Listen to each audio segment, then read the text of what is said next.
함께 보실 말씀 요한계시록 12장 5절과 6절 말씀 우리 한 목소리로 같이 합독합니다. 시작. 여자가 아들을 낳으니 이는 장차 철장으로 만국을 다스릴 남자라. 그 아이를 하나님 앞과 그 보좌 앞으로 올려가더라.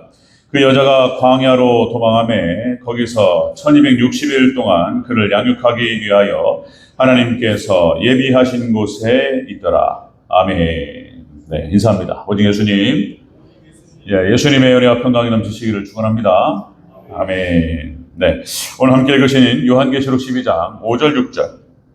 자, 오늘 본문을 토대로 여자가 낳은 아들이라는 제목으로 말씀 받겠습니다. 여자가 낳은 아들. 우리가 지난 시간에 붉은 용의 모습 그랬죠? 마지막 종말 때에 그러니까 아담과 하와 때부터 역사를 해왔고, 그죠? 종말까지 역사를 할 사단 마귀, 붉은 용으로 그렇게 비유하고 묘사하고 있습니다. 이 붉은 용은 마지막 때 적그리스도 국가의 모습으로 나타난다 그랬습니다. 적그리스도의 모습으로 나타나고요. 세상의 권력과 영광을 갖게 될 것이다. 하나님께서 허락하셔요. 이게 시험의 때입니다.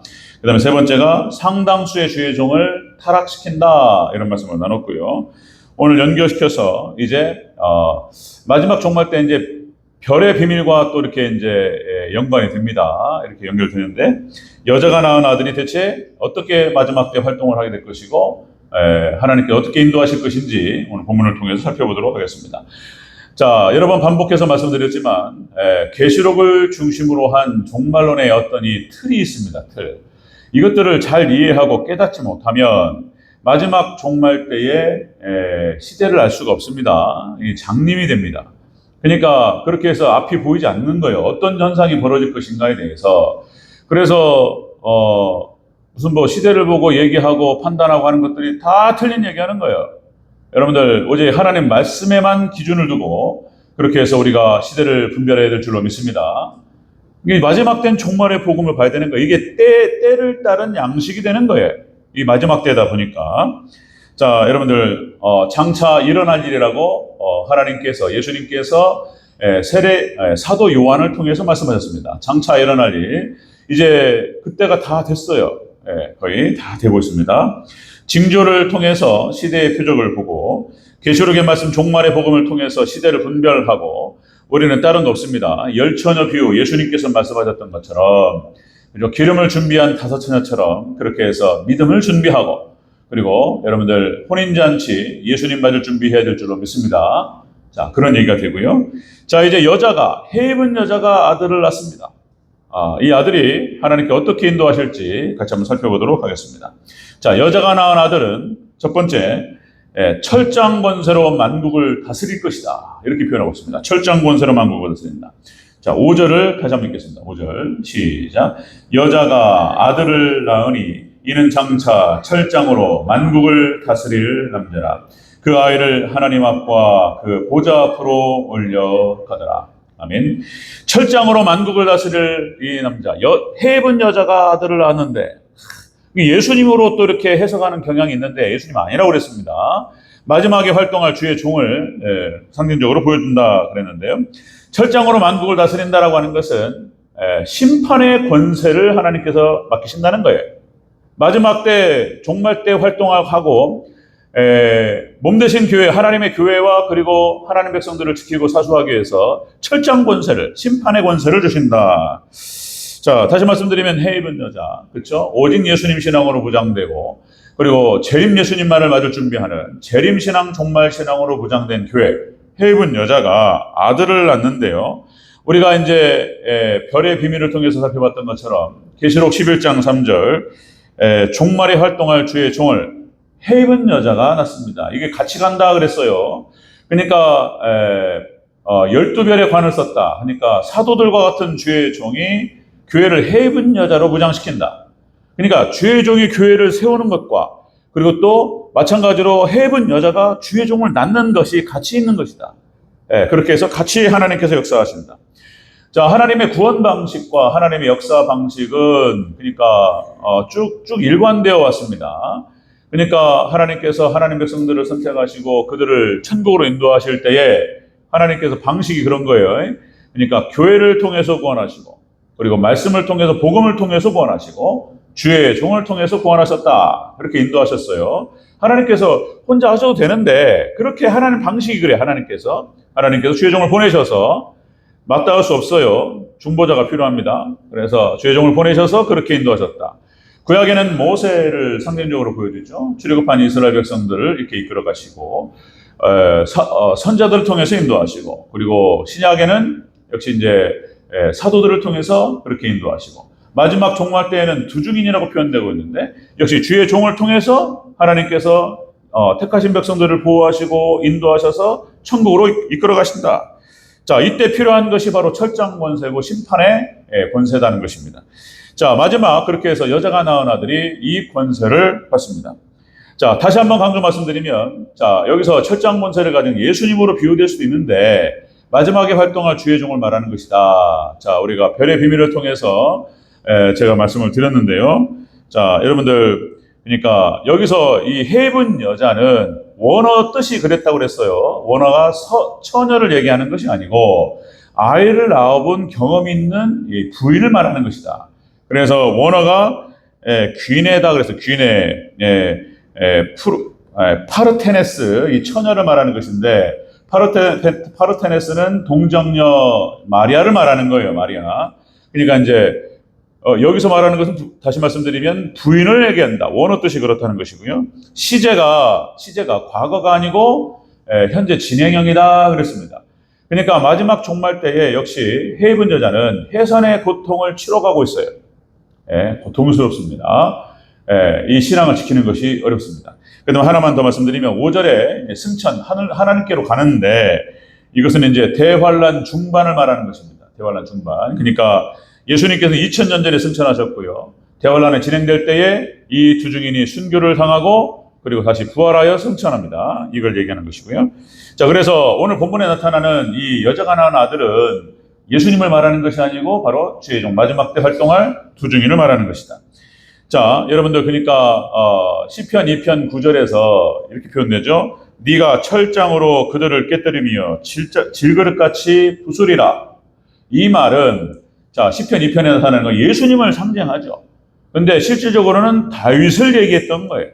다윗이 철장 권세를 가지고 질그릇 깨뜨리는 것처럼 사단의 권세를 쳐부셔요. 이런 거예요. 하나님께서 철장 권세를 다윗에게 허락하십니다. 그래서 그 목적이 무엇이냐? 다윗에게 허락하시고 마지막 다시 말씀드리면 종말에 활동할 두 증인에게 주시는 이유는 하나님 백성들을 보호하는 거예요. 그들을 지키고 보호하고 인도할 수 있도록 하기 위해서 이 권세를 주신다. 그래서 다윗이 이 권세를 받고 이스라엘을 보호해요. 골리앗을 잡습니다. 아무리 어리고 아무리 연약해도 하나님께서 함께 하심으로 말미암아서 돌 하나로 보내요. 그죠? 하나님께서 하시면 하시는 줄로 믿습니다. 그렇게 해서 마지막 때 말씀을 통해서 하나님의 권세와 능력을 통해서 이 사명을 감당하게 된다는 것입니다. 자, 여러분들, 그렇죠? 마지막 때 그래서 하나님께서 교회에게 그리고 주의 종에게 이 권세를 맡기신다. 그러니까 이제 이 교회는 이 주의 종은 이제 신앙 고백 위에 세워집니다. 예수님의 반석 위에 세워진다. 그래서 이제 베드로라 표현하기도 하고, 베드로의 뜻은 원어 반응으로 페트라 그래요. 페트라. 여러분 성지순례를 한번 가시면은 페트라를 방문하실 일이 있을 수 있습니다. 저도 한번 가봤는데 이제 바위로 되어 있어요. 바위로. 거기 한 요새입니다. 요새. 그래 이제 페트라. 그래서 신앙 고백, 주는 그리스도시요 살아계신 하나님의 아들이십니다. 이 베드로의 신앙 고백 위에 예수님께서 이 교회를 세우겠다 말씀하셨던 거예요. 여러분 오직 예수님 신앙 위에 교회가 세워지고 하나님께서 삼일째 하나님께 지키시는 줄로 믿습니다. 그러고 하나님께서 천국 열쇠를 맡긴다고 말씀하셨어요. 이거 엄청난 얘기인데 마태복음 16장 18절 19절에서 그렇게 기록되죠. 천국 열쇠를 주리니 네가 땅에서 무엇이든지 매면 하늘에서도 매일 것이요 풀면 하늘에서도 풀리리라. 그래서 이 권세를 마지막 때 두 증인 그리고 교회에게 맡기시는 거예요. 자, 우리가 사명 감당을 감당하고 하나님의 은혜 가운데에서 구원 사역을 잘 감당하는 저와 여러분 되시기를 주의 이름으로 축원합니다. 마지막 때 이렇게 된다는 것이죠. 자, 아이는 승천합니다. 이 별의 비밀에 다시 말씀드렸지만, 적그리스도와의 영적인 전쟁, 진리 전쟁을 펼치다가 죽습니다. 순교하고, 그리고 3일 반 동안을 그렇게 해서 시체까지도 그렇게 멸시를 당하다가 생기를 하나님께서 불어넣으셔서 다시 살아난다. 그리고 하나님 부르신다는 것입니다. 오늘 본문과 연관되는 거예요. 별의 비밀과 이렇게 촛대의 비밀과 그 다음에 짐승의 비밀, 음녀의 비밀들이 계시록의 어떤 그 계시록 그 본론에서 계속 교차 검증하면서 얽혀 있어요. 마지막 때 계시록 기록 방식이 그렇습니다. 그러니까 요한계시록이 그렇게 어렵고 그렇게 복잡하고 도무지 건들 수 없는, 그래서 그냥 무섭게만 느껴졌었는데 계시록 잘 안 건드려요. 잘못 건들면은 이단 소리 듣고 이게 어렵기 때문에.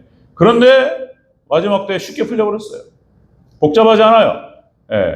그래서 이제 다니엘서 그리고 이제 구약의 예언서와 연관되면서 와, 계시록의 구조가 이렇게 간단하구나. 복잡하지 않아요.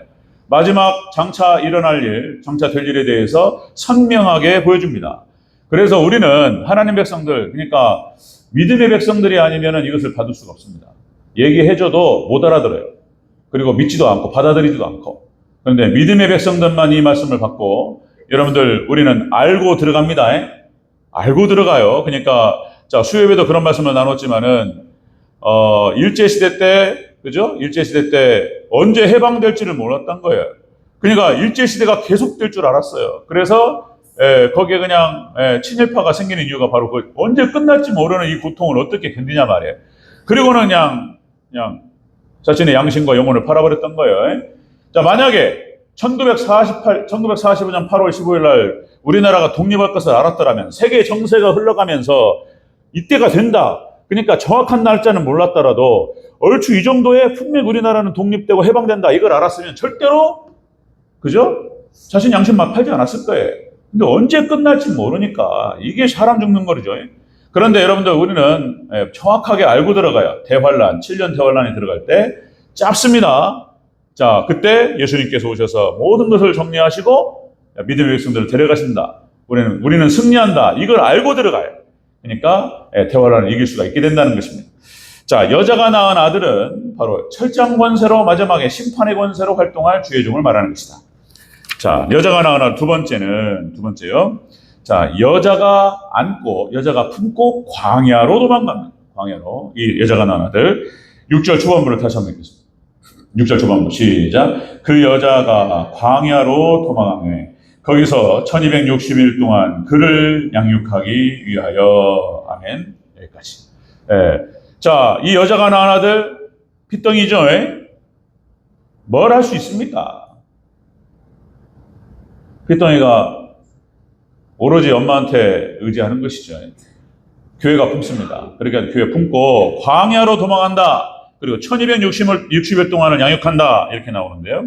자, 이 여자가 낳은 아들은 이것은 무엇을 말하는 것이냐면 고난 신앙으로 무장됩니다. 고난의 신앙으로 양육되고 마지막 때 그렇게 활동하기 위해서 이렇게 하나님께서 무장시키신다는 것입니다. 그러니까 피할 곳이 없어요. 광야는 숨을 곳도 없고 그렇게 고통스러운 곳이 광야입니다. 광야. 저는 이해를 못했어요. 성주순례를 하는데 거기서 안내하시는 집사님이 그 사명으로 알고 하시더라고요. 성주순례 이렇게 이제 안내하시는데 그 집사님이 자기는 다른 데 놀러는 안 가는데 광야는 간대요. 광야. 그런 말씀 하시더라고요. 광야 가서 광야를 체험하면 자신의 신앙을 이렇게 다시 한번 재점검하게 된다는 거예요. 그래서 목사님들 잘 따라오십시오. 그렇게 해서 갔던 기억이 나요. 그래서 이제 광야를 체험하고 광야를 늘 생각하고 거기에는 진짜 그냥 막 낮에는 막 해가 막 50도 60도를 육박하고 밤이 되면은 또 이게 뭐 아무것도 없잖아요. 물도 없고 그다음에 풀도 없고 나무도 없고 아무것도 없기 때문에 그러니까 온도가 확 떨어져요. 영하로 떨어집니다. 밤에는 얼어 죽고 낮에는 타 죽는 거예요. 아무것도 없어요. 피할 것도 없고 열로 도망간다. 이게 피할 곳인가 도망갈 곳인가 이게 의아스러운데 이 하나님의 역사는 우리가 다 알 수가 없어요. 신묘막측하신 하나님의 역사가 비밀이 광야에 있다는 것입니다. 비밀이 거기에 피하면 하나님 도우신다는 거예요. 자, 여러분들, 하나님께서 모세를 통해서, 모세가 바로 예수님을 예표하고 상징한다, 모형한다 그랬고, 마지막 종말 때 활동할 교회와 두중인을 또 상징합니다. 이 모세가. 그러니까, 모세가 애굽의 바로왕은, 애굽은 적그리스도 국가를 상징하고, 그 다음에 바로왕은 적그리스도를 상징하고, 그리고 모세가 광야로 도망합니다. 광야로 도망가서 40년 동안 연단을 받고 능력의 종이 되어서 돌아갑니다. 그죠? 이거를 보여주는 거예요. 마지막 두중인이 어떻게 활동하게 될 것인가. 광야로 도망가서 거기에 피하고 거기에서 보호를 받고 거기에서 연단을 받고 훈련을 받고 엄청난 종이 되어서 다시 애국으로 돌아가요. 이걸 보여주는 거예요. 자, 여러분들, 그래서 모세는 10가지의 재앙을 쏟는데 모세를 통해서 하나님께서 역사하셨습니다. 모세. 그 다음에 택하신 백성들, 그죠? 아브라함의 자손 이스라엘 백성들을 그래서 출애굽을 시켜서 광야로 또 데려갑니다.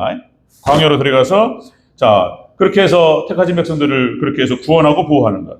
그리고, 그렇게 해서 40년을 인도해서 가나안 땅까지 딱 인도하는 거예요. 모세의 사명이었습니다. 자, 마지막 두중인이 이렇게 사역을 한다는 것이죠. 비밀이 여기 있다. 비밀이 광야에 있다는 것입니다. 광야에 있다. 자, 그렇게 해서 이스라엘 백성들은 광야에서 40년 동안 너무나 잘하시는 말씀 다시 상기시킨 거예요, 제가. 오늘 본문과 다 연결됩니다. 그래서, 하나님 백성들이 출애굽을 해서 광야 40년 동안 연단을 받고, 광야 40년 동안 연단을 받은, 훈련받은 이 사람들이 가나안 땅 정복전쟁을 승리하는 거예요. 연단받은 백성, 광야에 가야 돼요. 그래서, 역시 성경 전체는 광야입니다, 광야. 또 강조 말씀드립니다, 광야. 그래서, 주의 종들이 다 광야 출신이에요. 광야 학교 출신들, 그랬죠? 모세가 광야에서 오고, 엘리야가 광야, 세례 요한이 광야, 바울이 광야, 다 광야, 다윗이 광야. 광야에서 훈련받고 연단받고, 거기서 하나님 만나고, 거기서 무장되고, 신앙으로, 그리고 승리하여서 하나님 백성들을 보호하게 될 줄 믿습니다.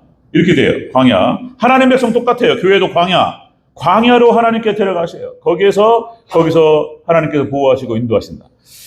자, 양육기간은 우리가 같이 읽었지만은 1260일입니다. 그러니까 42달, 한때, 두때, 반때 이렇게 표현합니다. 표현이 다른데 다 같은 말이라고 그랬어요. 자, 그렇게 대환란, 그러니까 전 3년 반 이렇게 표현하기도 하고요.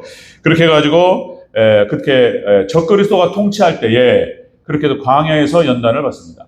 자, 우리가 다니엘서 수요일날 말씀 나누면서 이제 이 얘기, 다니엘서 1장 3절에서 7절까지 그 얘기가 나오는데, 그러니까 적그리스도가 우리를 접근할 때 책량이 그랬어요. 거기 다니엘서 1장 3절에서 9절, 7절에 나와요. 환관장 아스모나스를 통해서 미혹합니다. 환관장, 자, 수요일날 들으셨다면 다시 한 번만 이렇게 들으시고요. 확인하시고. 이 환관장은 그러니까 내시를 말하는 것이고, 그래서 생명을 잉태할 수 없는 거짓 선자를 상징합니다. 마지막 종말 때 거짓 선자를 보내요. 그리스도가. 그렇게 해가지고 교회를 미혹하고 이렇게 합니다. 자, 그 다음에 두 번째 환관장 아스보나스를 통해서 왕족과 귀족들을 선정을 하는 거예요. 교회의 지도자들을 먼저 타락시킵니다. 이게 방법이에요. 교회를 망가뜨리는 방법입니다. 그 다음에 세 번째가 무엇이었냐면 갈대아 학문과 언어를 가르쳐요. 여기에 선정된 사람이 바로 다니엘과 세 친구였습니다. 그러니까 이제 다니엘과 세 친구라고 얘기하지만 교회의 대표들을 말하는 거예요. 교회의 대표들. 그러니까 다니엘은 주의 종을 상징하고, 그리고 세 친구는 교회의 대표들을 말하는 거예요. 귀족들을 말하는 것입니다. 신앙의 귀족들. 그렇게 해서 신앙을 개조하고 갈대아 언어와 학문을 가르쳐서 이걸 갖다가 사상적 개조를 하는 거예요. 종교 다원주의, 잘못된 신앙으로 이게 현혹시킵니다. 자, 그게 마지막 때 적그리스도가 활동할 수 있는, 지금 이제 벌써 눈앞에 펼쳐지고 있습니다. 자, 그 다음에 네 번째가 왕의 음식과 포도주로 개조합니다. 왕의 음식과 포도주. 그러니까 비진리로, 그리고 세상성으로 개조시켜요. 그래가지고 돈으로 발라요. 그래가지고 타락시킵니다. 이게 이제 적그리스도가 활동하는 방식이에요. 그 다음에 다섯 번째가 왕 앞에 서게 할 것이다. 그래서 적그리스도를 섬기게 만들어요. 마지막 종말 때가 되면 일반 교회 성도들도, 그러니까 적그리스도가 통치하는 그런 세상에서 살게 됩니다. 짧습니다. 길지 않아요. 자, 그런데 그래서 우리 직장과 이 모든 것들이 다 적그리스도 통치 아래 있는 거예요. 그러나 우리 신앙은 오직 하나님만을 섬기는 신앙으로 무장되게 될 것입니다. 다니엘과 세 친구는 그러니까 바벨론에서 고위직 공무원으로 섬기게 되는데 그들의 신앙은 오직 하나님만을 섬기게 돼요. 자, 그 다음에 여섯 번째가 이름을 바꿔요. 이름을 바꾸는데 다니엘은 벨드사살, 그 다음에 하나냐, 미사엘, 아사랴 이 세 친구는 사드락과 메삭과 아벳느고 이름을 바꿉니다. 그러니까 유대인 이름은 하나님과 연관되고 그리고 바꾼 이름은 우상과 연관된다. 그런 말씀 나눴는데 그렇게 해가지고 적그리스도 백성을 만들어요. 이것이 이제 그러니까 패턴은 똑같다. 우리나라가 일제 강점기 36년 동안 식민지 생활했을 때 이름 바꿔가지고 그렇게 해가지고 일본의 황국 식민을 만드는 게 목적이었어요. 아예 없애버리는 거예요. 그냥 우리나라를, 대한민국. 그런데 하나님의 놀라우신 역사가 또 우리나라를 지키신 줄로 믿습니다. 자, 마지막 때 이런 일이 벌어져요. 그러나 교회는 승리하게 될 줄로 믿습니다. 교회는 승리해요. 여러분들 하나님께서 광야로 인도하셔서 광야에서 보호하십니다.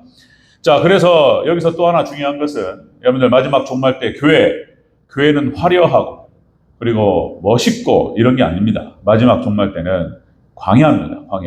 광야에 가야 삽니다. 그래, 고난의 신앙으로 무장되어야 이깁니다. 그래서 예수님 잘 믿는다고 그렇게 해서 예수님 따라가고 그렇게 신앙생활 잘하고 했는데 왜 이렇게 어렵냐 말이에요. 어렵고 힘들고 고난이 있고 막 이런단 말이에요. 다 하나님의 뜻이 있어요. 여러분들 고난과 어려움 가운데서 더욱더 주님만 의지하시기를 주의 이름으로 축원합니다. 여러분들 부유하면요 타락해요. 적당히 하나님께서 어려움을 주셔요. 기도의 제목을 주시고. 그래서 부유하고 이제 막 4만 불, 5만 불 막 올라가잖아요. 그러면 다 세상 나가버려요 그냥. 적당히 이게 참 이게 하나님 비밀이 그럴 수 있어요. 어쨌든 하나님께서는 역시 우리의 믿음은 그거예요. 역시 뭐 기독교 성경에서 진리의 상징은 십자가입니다. 십자가 그런 거죠. 그래서 우리는 자기를 부인하고 참된 믿음이죠. 자기를 부인하고 자기 십자가를 지고 주님을 따라야 될 줄로 믿습니다. 이렇게 하나님께서 자연스럽게 인도하셔요. 마지막 종말 때가 되면 광야로 하나님께서 우리를 인도하시고 연단케 하시고 두증인도 마찬가지고 그렇게 해서 마지막 때 승리할 수 있도록 도우실 줄로 믿습니다. 비밀이에요. 거꾸로 가는 거예요. 거꾸로. 자, 여자가 낳은 아들은 그렇게 철장 권세, 심판 권세로 다스릴 수 있는 그런 권세를 허락하십니다. 그리고 이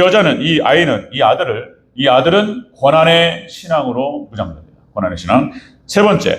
자, 여자가 낳은 아들, 세 번째는 하나님의 예비처에서 양육됩니다. 하나님의 예비처에서 양육된다. 다시 한번 읽겠습니다. 6절 시작. 그 여자가 광야로 도망하며 거기서 1260일 동안 그를 양육하기 위하여 하나님께서 예비하신 곳이 있더라. 아멘. 예비처입니다. 예비처.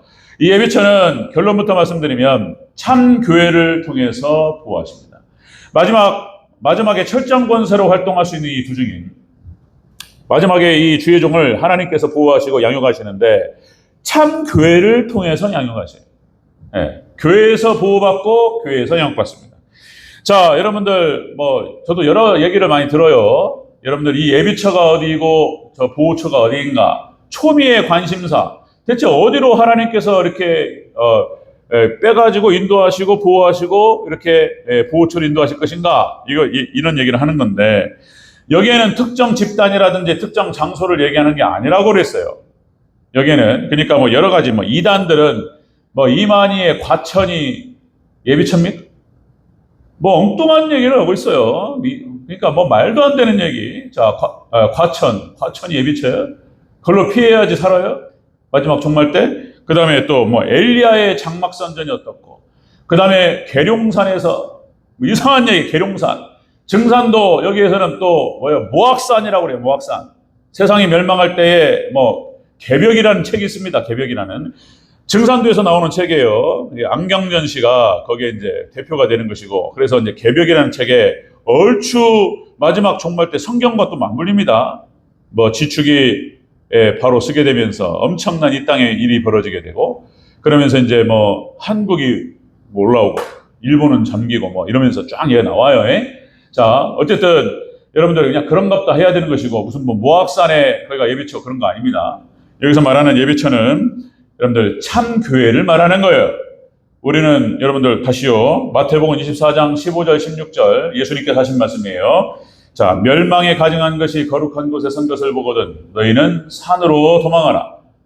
예수님이에요. 예수님께 도망가고 교회로 도망가야 될 줄로 믿습니다. 마지막에 하나님께서 우리를 예비처, 보호처는 다른 데가 아니에요. 교회를 말하는 거예요. 노아의 방주. 하나님께서 노아의 홍수 심판으로 쓸어버릴 때에 방주로 보호하시는 거예요. 그 다음에 소돔과 고모라를 불로 멸망시킬 때 롯과 그의 두 딸을 빼내서 소아야성에 피신시켜요. 교회예요, 교회. 애굽에 10개의 재앙이 쏟아질 때에 이스라엘 백성들이 거주했던 고센 땅에는 안 왔다는 거예요. 교회를 말하는 거예요, 교회. 하나님 백성들이 모여있는 곳. 여러분들, 우리 마지막 종말 때에 심판이 시작되고 우리 성도들은 모여야 될 줄로 믿습니다. 모여야 돼요. 모여서 딱 있으면 거기가 제일 안전한데요. 하나님 백성들이 모여서 하나님께 예배하고 그리고 하나님께 기도하고 하나님 백성들이 모여있는 곳에 거기가 하나님의 마음과 관심이 거기에 있어요. 거기를 보호하는 거예요, 거기를. 여러분들, 교회에서 끝까지 보호받으시를 주의 이름으로 축원합니다. 교회예요, 교회. 자, 여러분들, 마지막 시대 적그리스도가 이제 이런 일이 벌어져요. 하나님께 허락하셨어요. 또 춘향전 말씀드렸는데 여러 번, 그런 거예요. 이제 구조가 똑같아요, 진짜로. 마지막 때 엄청난 권세로 교회를 흔들어요. 자, 다니엘서에서 이미 예언되었습니다. 다니엘서 9장 27절. 그가 장차 많은 사람과 더불어 한 일해 동안 언약을 굳게 맺고 적그리스도가 이제 세상을 통치합니다. 그 다음에 그가 그 일의 절반에 전산년 반 동안에 제사와 예물을 금지할 것이며 예배를 못 드리게 합니다. 이런 일이 벌어지고요. 또 포악하여 가증한 것이 날개를 의지하여 설 것이며 그래서 날개를 달아요. 엄청난 권세를 가지고 교회를 핍박합니다. 하나님께서 이거는 마지막 때 시험인 거예요. 우리의 신앙의 시험. 그래서 변사또가 춘향이 놓고 한단 말이죠. 숙청을 들라. 똑같아요. 진짜로. 숙청을 들라. 그래서 적그리스도를 섬기고 그 앞에 절하게 만들어요. 이게 우리 이야기니까 그냥 웃고 넘어가고, 아따, 재밌다. 그리고 또 어느 정도 감동도 되고, 그죠? 이 춘향이가, 그런 거예요. 목숨 걸고 그 숙청의 요구를 거절합니다. 그죠?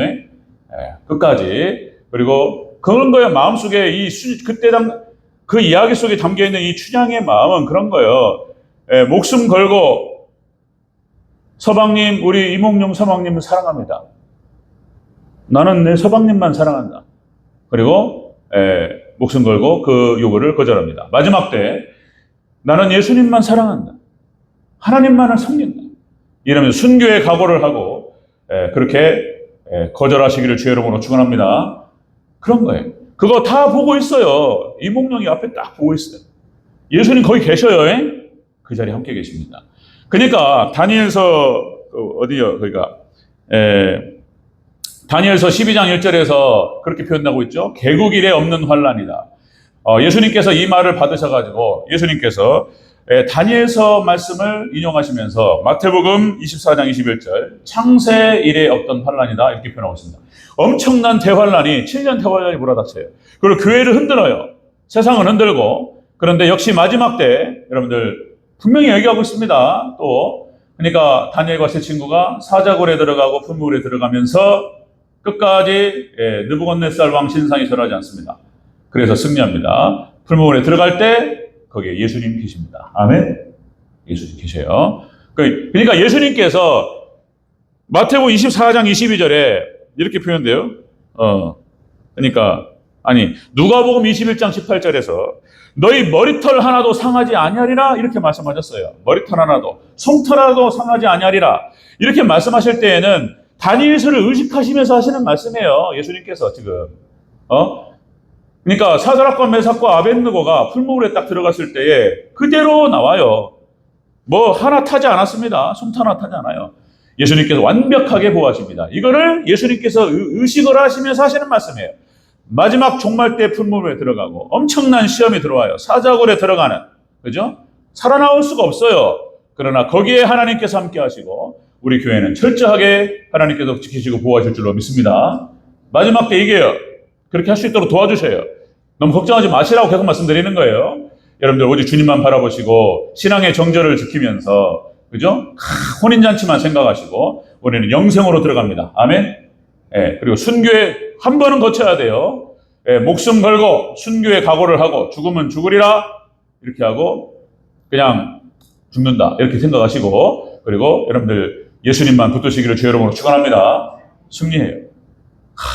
끝나요 거기서. 그렇습니다. 자 여러분들 말씀 정리합니다. 여자가 낳은 아들은 그렇습니다. 여자가 낳은 아들은 철저한 권세를 가지고 그렇게 해서 만국을 다스릴 수 있는 심판의 권세를 하나님께서 주십니다. 그래서 마지막 종말 때에 이렇게 교회를 보호하고 성도들을 보호합니다. 그리고 이 아들은 고난의 신앙으로 무장된다 그랬습니다. 여러분들 두 증인과 교회는 같이 갑니다. 고난의 신앙으로 무장되고 그리고 세 번째 참 교회가 이 아이를 보호합니다. 품고 지켜요. 그리고 또 함께 이 두 증인이 교회를 지킵니다. 하나님께서 함께 할 수 있도록 도와주십니다. 그래서 마지막 때 끝까지 승리하고 제가 이 얘기를 계속 해야 돼요. 예. 자, 그러니까 본문이 다릅니다. 근데 얘기가 똑같습니다. 이건 제가 그렇게 하는 게 아니고 하나님 방식이 그래요. 하나님 방식이 예언서에서 반복하고 예수님께서 반복하시고 계시록에서 반복하고 그다음에 서신서에서 반복하고 이렇게 하는 거예요. 하나님께서. 그래서 잊지 않고 베드로후서에 나와요. 그 얘기가 또. 하나님께서 베드로를 통해서 이 얘기를 계속 하는 이유는 너희들이 잊지 않게 하기 위해서 하나님 베드로를 통해서 또 말씀하세요. 늘 기억해야 돼요. 그래서 우리 대전교회 성도님들 마지막 때 그렇게 해서 오직 예수님 해입은 여자가 되었어요. 그렇게 예수님께 인정받고 칭찬받고 정결한 신부로 혼인잔치에 들어가는 귀한 교회, 귀한 성도님 되시기를 주의 이름으로 축원합니다. 아멘. 기도하겠습니다.